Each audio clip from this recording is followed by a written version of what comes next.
Hey, what's going on, Transformer Addicts? This is C-Spray. Today myself and Death50 are coming at you with a collaboration review on the Classics Mirage mold. First off, I'm going to show you the Classics Mirage here, and then I'm going to lead into the Henkei Mirage. Man, this is a badass figure. So awesome. Oh man. Okay, so not only am I going to show you this, I'm going to show you some of the accessories for the Gear of War set, which does include an accessory for the Mirage Classics mold. And after I do these reviews, Death50 is going to show you the Takara exclusive Electro Disruptor Ligier, which is a repaint exclusive of the Classics Mirage mold. So without further ado, let's do this. We are first going to start off where all this came from. Classics Mirage. Man, what a great and highly anticipated figure. A great figure, a great alt mode, great coloring, great detail, great articulation, great posability, and he can store his weapon away. What more can you ask for in a figure? Besides rubber tires, of course. And here we have the basic Canadian Classics Mirage packaging. You see the character up here. It says Autobot Mirage here, Autobot Spy, and it says Espanol Autobot.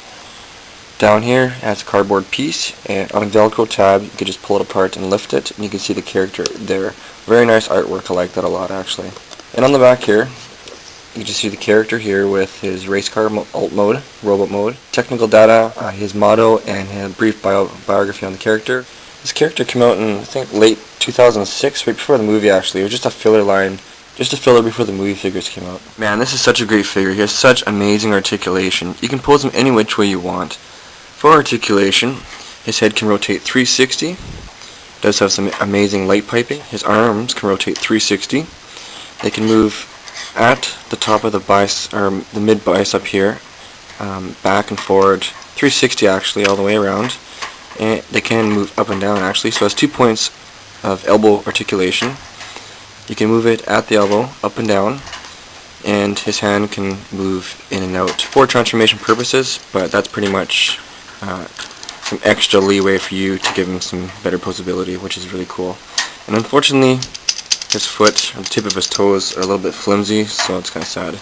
He can move 360 at the mid torso region. For his legs, he can move back and forward, in and out. They're on a ball joint. And these pieces do move up and down at the top here to give you that extra little bit of extra leeway of movement, which is really nice actually.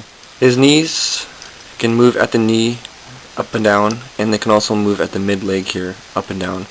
Gives you that extra bit of amazing articulation. And his feet, of course, he does have the toe that can move up and down, and the back piece here acts as his heel to give it that support. For the most part though, my drag strip is a lot more stiffer than this guy. And speaking of drag strip, after this review, Deathnol and I are coming at you with an update review on Mirage with drag strip and fracture, so keep a lookout for that. And what's also nice too, you can take his gun and store it on his back. I think that is an amazing feature. It's always nice when you can store the weapons away on the character. You just want to take this piece and just press it into this part there, and it just pegs on the back there. You can have it down, you can have it up, you can have it however you like. Okay, to transform this guy, you just want to start off by taking off his weapon, and you can now fold in his hands to the forearm. You can now pull this piece up, flip these babies up,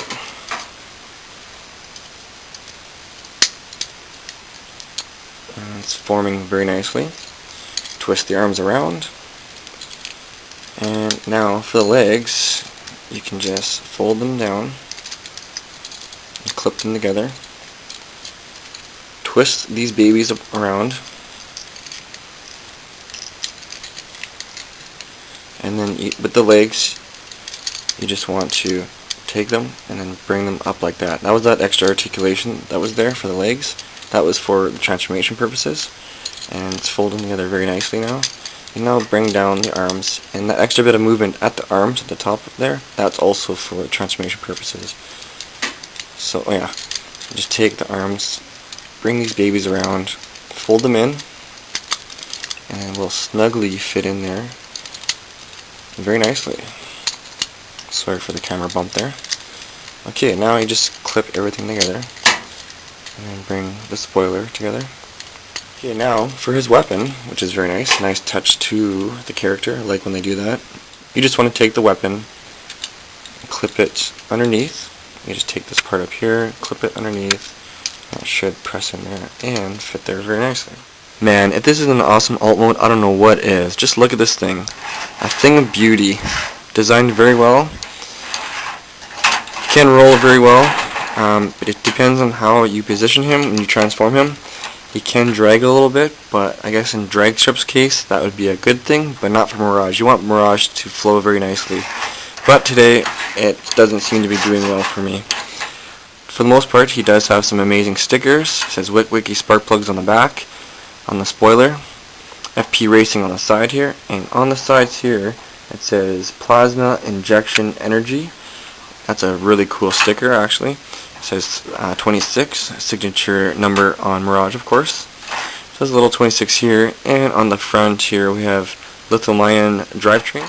The character's robot mode hides very well, as you can see. You can just see his arms and legs, but they act as the car's base very well. And his weapon, you can't really tell it's a weapon. It looks blended in very well. Has the exhaust in the back. The back's a little bit boring, actually. Would have been nice if they had some kind of lights or something like that. Okay, enough about this guy. We're now going to get into Henkei Mirage. Let's do this. Okay, now for Henkei Mirage. Man, this guy looks so awesome. He looks so much better than the Classics one. I just hope the quality is there. I've had bad luck with Henkei figures recently, so let's just see. Okay, so cool. Nice artwork on the packaging. Very constricted packaging, not so much cardboard compared to the Classics one. Very nice. Has the character on the back here with his transformation to his robot mode. Shows the character's features down here, has his stats down there as well, and also down here has the different characters featured in the wave. Alright, I'm excited. Let's open this guy up and talk about him in further detail. Here's the Henkei Mirage out of package. Man, this thing is amazing. Love the coloring, love the detail. A lot better detailing and coloring than the Classics one for sure. For some reason though, mine doesn't seem to hold together that well. It seems to want to come apart. As you can see, very springy pieces. But I'm not going to be having him in car mode for the most part. He's going to be in his robot mode, so not a big deal, I guess. Okay, so it looks awesome. Has the chrome spoiler, chrome weapon front end nose piece, and just regular silver paint apps there. And regular silver on the back spoilers here as well. Okay, awesome. Look at this thing. Beautiful. As you can tell from the Classics one, the difference, it doesn't have the advertisements. This one doesn't have the Autobot insignia. Of course, the chrome, the blue coloring is a lot different from one another. The Henkei one is more darker. And the number of parts are different. And this one seems to have a bit more white. So let's transform this guy. And here's Henkei Mirage transformed. I didn't do the transformation on camera because I didn't want to break anything just in case something broke. It did happen to my Henkei Dirge, so it did happen, so I don't want to take that chance again. And the transformation is exactly the same as the Classics one. Okay, so here is the Henkei Mirage. Looks amazing. You can kind of see the light piping there in the eyes. Looks truly, truly amazing. Great figure. Everything's exactly the same in articulation and posability with the Classics one. Just all the paint apps and stuff are different. Here, side by side. You can tell for yourself. Cool. You just see this one looks more G1 for sure, especially with this top end chest piece there. And of course the nice Autobot insignia. Very, very amazing. And also these vents too are colored dark. These ones are just a plain blue. And here is the accessory piece with the G3 Prime trailer that is meant for the Classics Mirage mold. Is this shoulder cannon blaster thing. And all you do is just place it on the wheel and it kind of just fits on there. Kind of loosely, but just gets to a certain point and then it just stays on there. Very awesome. Just totally completes this figure now for sure, especially with the chrome gun and all the chrome aspects, and now with the chrome cannon. Now for the Gear of War set accessory piece. It does come with these pieces here. I haven't figured out how to attach it onto him yet, but nonetheless, I'm probably not going to use it on him anyway. I'm going to use this one for sideswipe actually. And also with the Gear of War set, he also comes with this orange plastic box, and that's to make his invisible effect from the G1 days. And you can see more of that in an upcoming review I will have on this set. For the meantime, you can check out the rest part of this review with Death Knell 50 with the Electro Disruptor Ligier, which is a Takara exclusive repaint of this figure. And this is C-Spray coming at you, until next time.